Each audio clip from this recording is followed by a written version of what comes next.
ان کے چشمے کرم کو ہے اس کی خبر کہ کس مسافر کو ہے کتنا شوق سفر، خود انہی کو پکاریں گے ہم دور سے، راستے میں اگر پاؤں تھک جائیں گے۔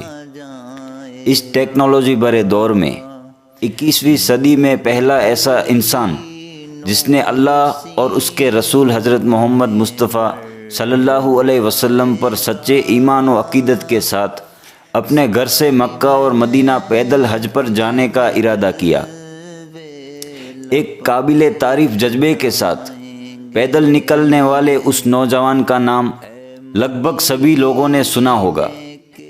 آج اسی شہاب چوتر کی مختصر کہانی انور حسین خلیفہ یوٹیوب چینل کے مادھیم سے ہم آپ کو بتانے جا رہے ہیں۔ ہمیشہ اس چینل پر ہمارا یہی مقصد رہتا ہے کہ بزرگان دین اولیاء کراموں کی شان و عظمت، ان کی کراماتیں اور اللہ کے نیک بندوں سے پوری عوام کو ہم تعارف کرا سکیں، تاکہ لوگوں کو پتہ چلے کہ اسلام کی اصل پہچان کیا ہے، اولیاء کراموں کا اتہاس کیا ہے، اللہ کے ایسے نیک بندے اس کی راہ میں کس طرح اپنی جان و مال کی قربانیاں دیتے ہیں۔ آج کے دور میں ایسی عقیدت کے ساتھ سفر مکہ پر پیدل جانے والے اس شخص کی اصل حقیقت سنیں۔ شہاب چوتر بھارت کے کیرل راجیہ کے ملپورم ڈسٹرکٹ اتھاوناڈ گاؤں کے رہنے والے ہیں، جنہوں نے سچے ایمان اور عقیدت کے ساتھ سفر مکہ پر پیدل جانے کی خواہش کی۔ شہاب جوخم اور تکلیفوں سے بھرے اس روحانی سفر پر ایسے دور میں نکلے ہیں جب ساری دنیا میں آپاداپی مچی ہے۔ آپ سب لوگ بھی اس بات سے واقف ہیں کہ آج کے دور میں پیدل حج کا سفر کرنا لگ بھگ ناممکن ہے۔ ملپورم کیرلا سے سعودی عرب کا سفر تقریباً 8600 کمی کی دوری اکیلے پیدل طے کرنے والے شہاب چتور کا آپ حوصلہ دیکھیں۔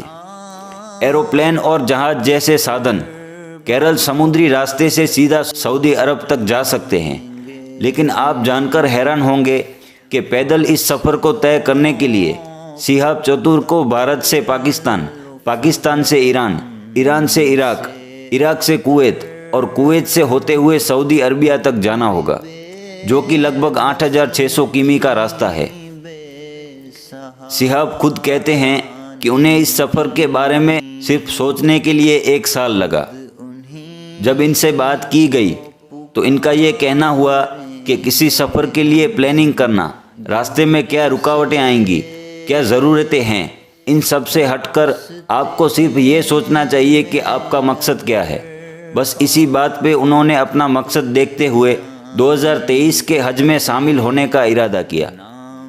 ان کا یہ بھی کہنا تھا کہ مجھے کوئی شخص نہیں ملا جس سے میں اس موضوع پر مشورہ کر سکوں، نہ ہی کسی نے کسی طرح کی مدد کی ہے۔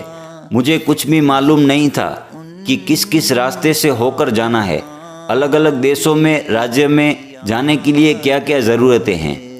میں نے صرف یہ سنا تھا کہ لوگ پیدل مکہ جایا کرتے تھے، لیکن ہندوستان میں شاید ہی کوئی ایسا زندہ آدمی ملے جو یہاں سے پیدل حج کرنے کا انوبھو بتا سکے۔ بے شک حضرت آدم علیہ السلام نے ہندوستان سے کئی مرتبہ پیدل چل کر حج کا سفر کیا ہے۔ آپ جان کر حیران ہوں گے کہ جب شہاب چتور کی جانب سے کیندر سرکار کے پاس یہ عرضی پہنچی، ودیش منترالیہ کے پاس جب ان کی پیدل مکہ جانے کی درخواست پہنچی تو وہ سب بھی دنگ رہ گئے۔ پہلے تو انہیں یہ نہیں پتا تھا کہ اس مسئلے کو کیسے سنبھالنا ہے، کیونکہ اس سے پہلے ان کے پاس پیدل حج پر جانے والے کی کوئی اپیل ہی نہیں آئی تھی۔ اتنے سارے دیشوں سے ہو کر پاکستان، ایران، عراق، کویت سے ہوتے ہوئے سعودی عربیہ جانا، ان سب دیشوں کی الگ الگ ویزائیں اور وہ بھی پیدل جانے والی ویزائیں، یہ ساری ضرورتیں جب ودیش منترالیہ کے پاس پہنچی تو ان کو سمجھ نہیں آیا کہ اس ایپلیکیشن کا کیا کیا جائے۔ لیکن اس کے بعد جب کیندر سرکار نے، ودیش منترالیہ نے شہاب کی فریاد کو سنا، اس ایپلیکیشن کو غور سے پڑھا، شہاب کے حوصلے کو، بھروسے کو، ایمان و عقیدت کو سمجھا، تو اس کے بعد انہوں نے صرف اجازت ہی نہیں دی بلکہ بہت متاثر بھی ہوئے، اور اس نوجوان کے جذبے کو سلام کرتے ہوئے مبارکبادیاں بھی پیش کی۔ خود ہی کو کر بلند اتنا کہ ہر تقدیر سے پہلے خدا بندے سے خود پوچھے کہ بتا تیری رضا کیا ہے۔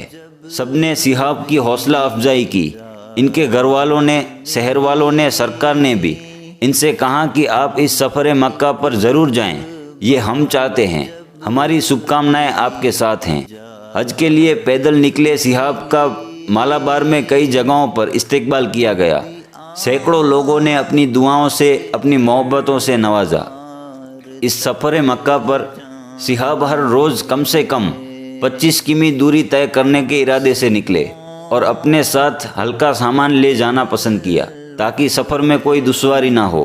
اور ان کا کہنا ہے کہ انجان علاقوں کا سفر تو ہندوستان چھوڑنے کے بعد شروع ہوگا، جو اصل میں بہت مشکل اور تکلیفوں سے بھرا ہوگا۔ کسی نے کہا ہے کہ آپ کسی نیک سفر پر نکلیں گے تو آپ کے لیے آزمائشیں آئیں گی۔ سفر میں تکلیفیں، سردی، گرمی، بارشوں کے وقت خود کو ڈھانکنے کے لیے کہیں چھت نصیب نہ ہوگی، کہیں کھانا تو کہیں پانی نصیب نہ ہوگا۔ یہ سارے امتحان ہیں، آپ کے ایمان اور یقین کو پرکھنے کا ایک ذریعہ ہیں، پر جب آپ منزل پر پہنچ جائیں گے تب آپ کو اصل سکون نصیب ہوگا، اور یہ سکون سب سے الگ ہوتا ہے۔ لوگ جہاز میں جاتے ہیں، وہ بھی ایک الگ سکون ہے۔ ایک وقت وہ بھی تھا لوگ سمندر کے راستے سے حج پر جایا کرتے تھے، لمبا سفر تھا، بڑی پریشانیاں تھیں، مگر منزل پر اللہ نے بے شک سکون رکھا ہے۔ نعرہ تکبیر، نعرہ رسالت، نعرہ رسالت،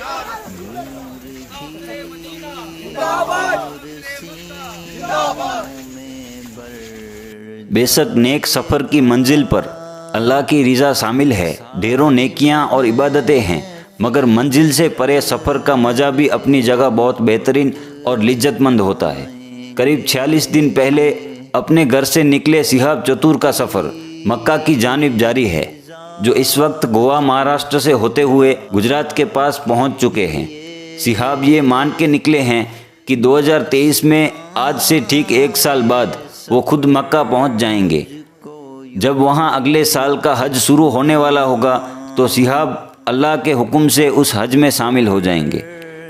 اللہ سے ہماری دعا ہے کہ ایسے نیک ارادے رکھنے والوں کی اللہ حفاظت فرمائے، اللہ رب العزت انہیں اپنے گھر کا دیدار نصیب فرمائے۔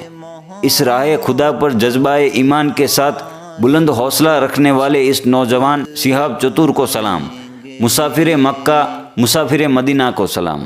انور حسین خلیفہ یوٹیوب چینل کے سبھی درشکوں کو اس سفر مکہ پر پیدل جانے والے صحاب چتور کی لائیو اپڈیٹ ملتی رہیں گی۔ آپ صرف اس چینل سے جڑے رہیں، نوٹیفیکیشن کو آن رکھیں اور ہمیں اپنی دعاؤں میں یاد رکھیں۔ السلام علیکم۔ کتنا سو کے سفر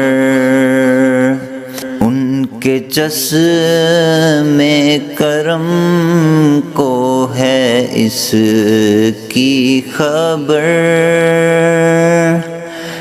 کس مسافر کو ہے کتنا سو کے سفر۔